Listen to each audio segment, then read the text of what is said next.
Beijing, 1966. Local residents are shown counter-revolutionaries. Among them was a man working as a physics professor. He taught the theory of relativity, but the new authorities don't like the science that the men who created the atomic bomb invented. But the man is still convinced that this theory plausibly explains the origin of the universe. The revolutionaries start beating the man, and he is killed. London, 2024. Dashi arrives at the house where a scientist studying physics and cosmology died. All the walls are scrawled with a report back. The last thing he wrote, I can still see them. Oxford University, particle accelerator. Sol Durand wants to disprove the theory of relativity. His boss asks if he believes in God. Durand says no. A few minutes later, she enters the research section and jumps down. Meanwhile, two girlfriends are lounging in the bar. They're also scientists. Chung tells them that a month ago, all the main accelerators started giving erroneous results. Auggie notices the TV screen starting to glitch, but doesn't care.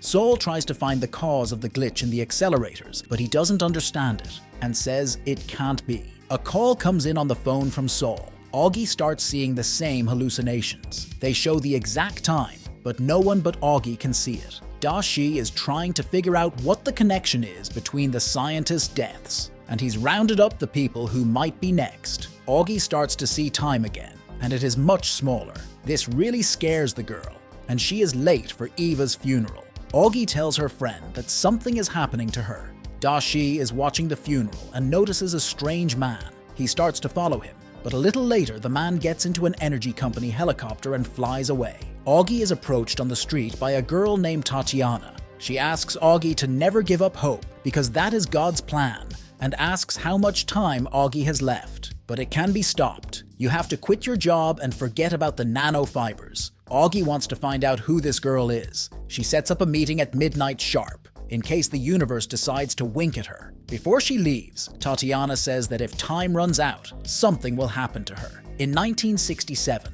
after the death of her father, Wenji is forced to start working. A soldier notices her and gives her a book written in English.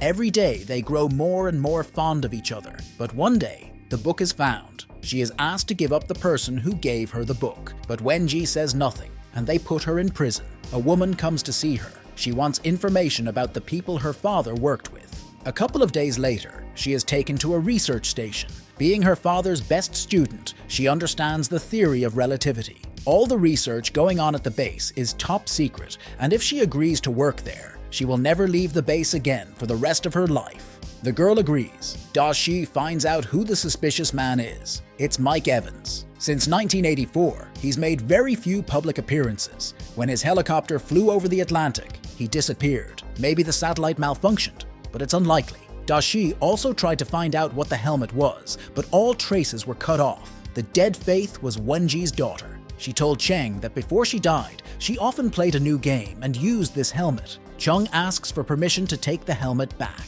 3 months later, young Wenji is given permission to see the experiment. The military sends a signal into space. Moments later, all the birds die. She asks what the message contains. The military man tells her that they want to find a race capable of receiving their message. Back at home, Chung puts on her helmet. She is transported to the first level. Behind her stands an ancient temple. Suddenly the sun rises and Chung notices a living body. This scares the girl and she takes off the helmet. Auggie arrives at the appointed place with Durand. She asks him to watch the sky. Suddenly the sky starts to blink. The whole world is watching this phenomenon. Durand realizes it's Morse code. He calls out the numbers that Auggie is seeing right now. Tomorrow, Durand says that the star blinking didn't really happen. All the satellites didn't see anything. It's probably some kind of dip fake. Auggie has to do the nanofiber experiment today. The timer reads 8 minutes. She's managed to cut through the world's strongest substance with incredible ease. Diamond. Someone doesn't want people to recognize this technology. Everyone starts to cheer, but then Auggie asks them to stop exploring, which causes the timer to disappear. Dashi was waiting for her. Wenji says the American station has picked up a signal coming from Jupiter. 13 minutes later, their station picked up the signal, but it was coming from the sun. The sun reflected the signal from Jupiter, and it was 1,000,000 times stronger. They need to direct their signal into the sun, and then maybe the aliens will hear them. However, Commissioner Lei forbids them to do so. Wenji has to break the order. During the interrogation, Dashi shows the surveillance cameras. They show that there is no woman near Auggie, but Dashi believes that there was another man sitting next to Auggie. The footage shows Augie's cigarette lit up. Dashi asks why someone would want to shut down her lab. Perhaps someone was afraid of her opening, but Auggie doesn't know how to answer that. Dashi finds out about the other people who also saw the reverse report. All of them stopped their work or died like Eve. At this time, Chung puts on her helmet. Everything she sees looks as realistic as possible. The Count says she must solve the riddle of this world. The universe is divided into two parts, the Age of House and the Age of Order. Chung has to determine how the era waits for them. Suddenly the sun rises. The Count orders them to flee. They hide behind small hiding places, but there is only enough room for two. The girl lies down on the ground and is instantly vaporized. When the temperature has dropped, he rolls the girl up and gives her to Cheng. He says that the girl is not dead. When the Age of Order begins, she will be brought back to life. After the game, she asks Jack to identify whose helmet it is. He puts on the helmet, and his avatar is killed by a woman. He calls it a device beyond the limits of scientific understanding. Afterwards, he puts the helmet back on and is killed. Dashi visits his wife's grave, but is distracted by Tatiana. She tells him that she too has had a loved one killed. Her father was killed by a gunshot to the head. Dashi finishes talking and leaves, and does not notice that she was standing next to the grave of a little angel who was 4 years old. Jack returns home and notices a parcel with his name on it. In it was a helmet. Now he's going through the game too. His world looks like Old England, and Jack himself is dressed in the clothes of nobility. A man approaches him too, and he punches him. Will is researching the multi-universe theory. He had bigger plans, but the doctor says he has stage 4 cancer.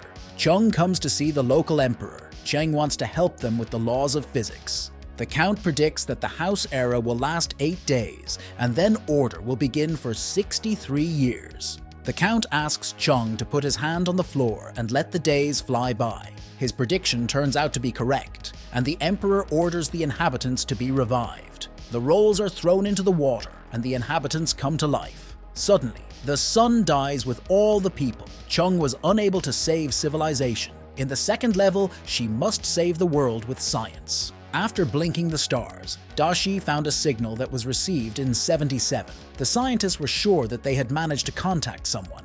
Mike Evans happened to live near this station.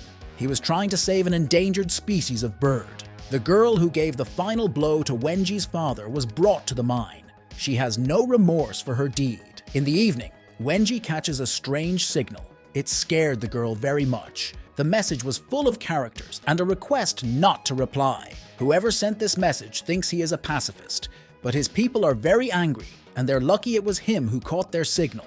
But if they respond, their planet will be conquered. However, Wenji switches on the station and sends a new message, calling for their world to be conquered. The European Council for Nuclear Research. 30 scientists have died in the last 2 months. After looking round Dashi's flat, he finds the helmet. The friends gather at Jack's flat. Auggie notices the helmet and decides to wear it, but she is killed. Jack tells them that he has looked at the CCTV cameras and has not found the person who brought him the helmet. Auggie asks his friends to promise not to wear the helmet again. However, all of Chung's free time is spent trying to calculate the trajectory of the sun. She has tried to save more than 10 worlds, but nothing has worked. There is no pattern to them. They propose to unite the world. Chung tells the king that she fails to calculate the sun's trajectory because there are actually 3 suns circling the planet. Galileo thinks her argument is nonsense, and the king orders the duo killed. The world is destroyed once again, but the woman says they managed to find out how this star system works. Now level 3 begins. Da Shu examines the helmet and realizes that it contains many sensors. Thomas is convinced someone is trying to recruit humanity's best minds. Auggie is summoned by the head of the lab. He says Auggie must continue her research or she will lose her work visa. Late at night, she switches on the computer and the backlog resumes. She immediately turns off the power and the report is bequeathed. The duo moves to a new world. The girl says they have few attempts left. Soon the world will die forever. This time, their adversary is Newton, who predicted when the Age of Order would begin. Chung tries to tell them that their calculations are wrong. She rewinds time and shows 3 suns. They're lined up in a single line, causing the gravitational pull, and all the inhabitants fly off into space. Chung realizes that their main goal is to save civilization. That's why they've been relegated to level 4. Mike Evans' corporation is watching their game. They set up a meeting with them.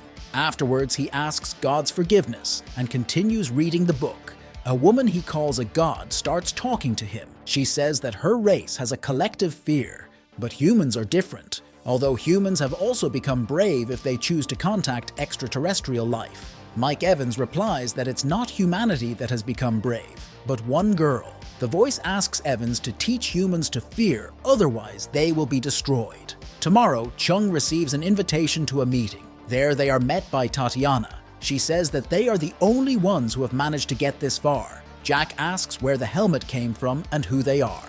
Tatiana replies that all the answers are waiting for them on the 4th level of the game. The girl starts rewinding time, and the woman says that in a world where there are 3 suns, any civilization is doomed to destruction. If the planet is definitely doomed, you need to find a new home. That's why their race has built thousands of starships, and they fly in the direction of Earth. The girl is very much looking forward to seeing them. They're 4 light years away. They created a game to show the history of their world. Cheng doesn't understand why they look like humans. Tatiana replies that they changed some things for their own good. Jack thinks this is complete nonsense and leaves. Tatiana gives him a letter with a new meeting place. People who manage to pass the 4th level will go there. Late that night, Tatiana arrives at Jack's house. She doesn't want the people who refuse to play, so she kills Jack. His house is being watched by Da Shi, but they can't see anything, just like the CCTV cameras. London, 1982. Wenji meets with Mike Evans to talk about the alien connection. Da Shi gathers Jack's friends and reveals that he has been murdered. Their prime suspect is the girl who lit Augie's cigarette. Thomas says that Chung got an invitation with 3 circles on it. She wants to know how he knew that, but Thomas doesn't think it's important. However, she can help catch their friend's killer. The voice says his enemies found out about the meeting, but he's in no danger. They will protect them. Da Shu informs Cheng that they will watch the meeting and the girl will wake their ears. A little later, Mike reads human tales to the god and speaks metaphorical phrases. The god doesn't know how to respond to this. Their race speaks differently. They call the fairy tale of Little Red Riding Hood a lie about a liar, and they don't want to live with creatures that can lie. Mike doesn't understand what that means. Chen arrives at the right address. She is met by a girl and asked to get into her car. The agents watch their conversation. A little later, she is greeted by Tatiana. Da Shi recognizes her voice. Tatiana says she can feel like she's in a cult, but their lords are real. The founder of the movement enters the room, Dr. Wenji. She tells us that since she was a child, her country has been torn apart for progress. Nothing has changed since then. Humans are incapable of saving the planet, but they are not alone in this world. Another civilization is coming to Earth to share their knowledge, but that's 400 years away. Thomas gives the order, and a SWAT team bursts into the building. Tatiana opens fire. Da Shi wounds Tatiana and takes Chen away. In the turmoil, Tatiana manages to escape. In the past, Mike Evans had built a communications hub for Wenji, and they had to have a new message. She's being taken to Thomas. He wants to know what will happen on the day of wrath. She says that God allowed them to catch her, but men can never resist God's will. That concludes part 1. Let me know in the comments if you want a sequel. I'll see you soon. Bye.